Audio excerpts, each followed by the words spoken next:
Biz yeni müharibəyə hazırlaşmırıq. Bizim üçün müharibələr arxada qaldı. Мы не готовимся к новой войне. Для нас войны остались позади. Однако в современном мире каждая страна должна прежде всего серьезно думать о собственной безопасности. Нормы международного права в сегодняшнем мире не работают. Многие страны взяли за основу принцип «кто сильнее, тот и прав». Во всем мире идет широкомасштабный процесс вооружения. В такой ситуации мы в любой момент должны быть готовы достойно защитить нашу территориальную целостность, суверенитет, наш выбор. Gedir.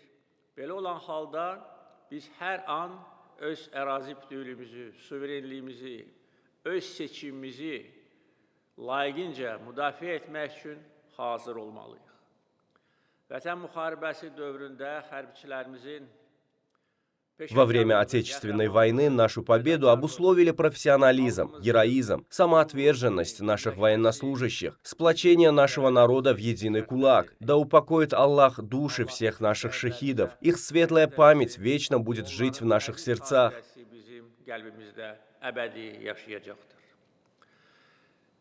Biz Vətən müharibəsindəki zəfərimizdən sonra yorulmadan bu zəfəri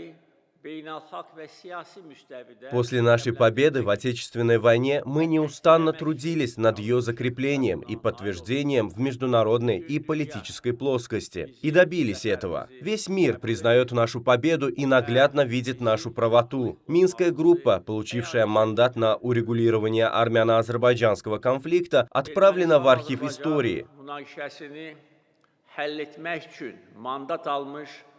Minsk qrupu isə tarixin arxivinə göndərildi.